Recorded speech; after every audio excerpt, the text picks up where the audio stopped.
Morning. Oh, sorry, I'm still in South Africa time. I wish my brain figured that out at 1 o'clock this morning when it woke me up. In any case, I've got a lot more time to practice my talk. So, I'm Tristan Dickerson, working on Panthera's First for Life program, and we're here today to tackle leopard poaching for ceremonial attire in Western Zambia with the help of a behavioral change campaign. So what's the problem? The problem is leopards are being killed for their skins to supply ceremonial attire to be worn at ceremonial gatherings. Around the world, there's many species populations in decline. Now, the problem is that 62% of these populations are associated with an illegal wildlife trade. Leopards have already lost over 60% of their historical range, and where they do still occur, they're at much lower densities, so we have to do something about it.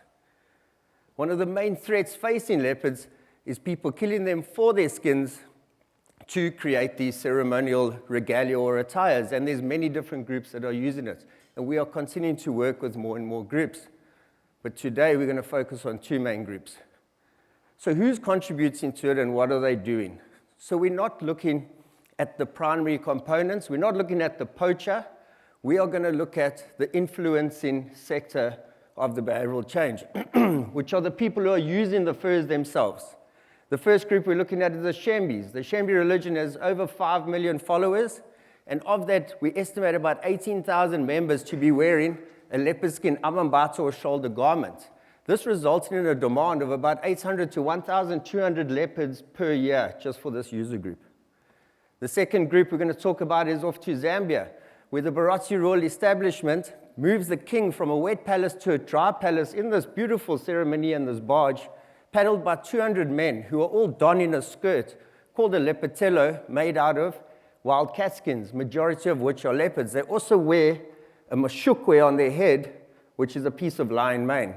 And this results in a demand of about 200 to 300 wild cat skins every year.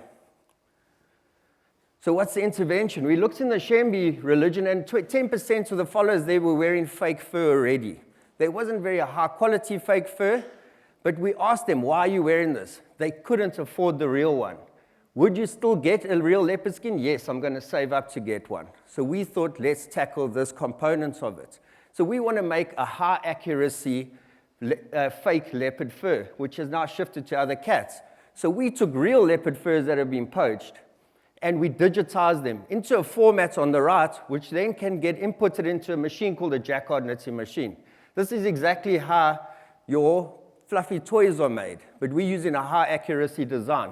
We then ship out the rolls of this material to the user countries, where we hire local women to tailor these garments, obviously inputting into the economy as well. Here's some Shembi members donning the amambatha, just like you can see here. We've coined it a heritage fur. So you're going to hear the word heritage fur along the way. We don't want to use the word fake fur. So we then introduced 19,000 of these furs to the Shembi religion over time. That covers all the 18,000 users. What do you expect? 100% adoption rate. What happened? 50%. It plateaued at 50%. No matter how many furs we kept introducing, we couldn't break the 50%. Hence, us partnering with RARE and started a behavioral change campaign. With this one, we did the workshop already, and we're rolling out the materials next month. So we're not here to talk about this one just yet. Then with the Lozi, we introduced 1,350 heritage furs to them, which is more than enough for these paddlers to use. We introduced it in 2019. By 2022, only 79% were using a piece of the heritage fur. Why not 100? And so, November last year, we conducted a second behavioral change workshop with RARE and focused on the Western Zambia. The people that attended, we had the 7 different districts of the Barotse royal establishment send leaders to the workshop. We also had poachers there. We had paddlers, which is the user group, and we had conservation and other law enforcement authorities all developing the materials. Since that was in November, the main gathering, the next main paddle gathering called the Komboka, took place this year in April 2024, and that's where we conducted surveys to see if we had made a difference with this behavioral change campaign. Here's some materials. Billboards, we've got 4 billboards in the main town. We had these sensitization stands with gazebos, paddlers dancing, music, attracting attention, and pull-up banners with all the information.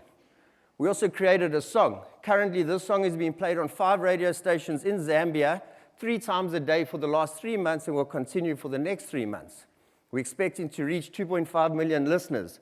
This song you can download of Spotify and YouTube, and it's called Setu Nesetu. Setu Nesetu is their messaging, saying ours is ours, cultural pride. This is the messaging we're coming across quite often. So we introduced a whole lot of these materials into the space. We don't have to focus on it. This was a survey conducted at the gathering. The people reacted to those sensitization stands. But I think over time we'll see the billboards might take a better impact, but we're going to continue to monitor this to see in that space what worked best out of these materials. What do we want? We want them to use a heritage fur. We want them to have a good opinion of heritage furs. Then we want them to stop getting real leopard skins, acquiring them, and at the end, stop poaching leopards. And now we're looking at some results. In the awareness increased pre-behavioral change to post from 68% to 98% of the user group now is aware of heritage furs. But what is their opinion? There's a positive opinion.